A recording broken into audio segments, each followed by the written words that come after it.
na yan. Hoy! Di na kayo nakontento na tinraidor nyo kami, sisiraan nyo pa kami? Talaga? Kung meron mang naninira, kayo yon. Nagpasa nga kayo ng executive order para sirain ang karapatan ng mga taong lalaban sa inyo. Konsyala, ginawa natin yon para sa peace and order ng ating lungsod. Kaya, wag niyong mamasamain.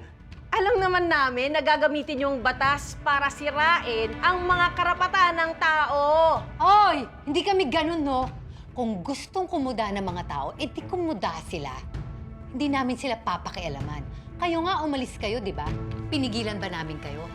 Hindi. Kasi hindi naman kayo kawalan. At malalaman na rin naman nila kung ano ang inyong tunay na kulay at kung gaano kayo kadumi. Mga trapo. Ang linis! Ang linis mo, ah! Ikaw, nakinabang ka rin. Jackie. Yung bahay mo, yung bahay ng kabit mo, diba galing sa kaban ng bayan yan? Tira. Ang linis nyo, huwag kayong magmalinis kasi pare-pareho lang kayo mababaho! Jackie. Uy, grabe ka, sumusobra ka na. Mali.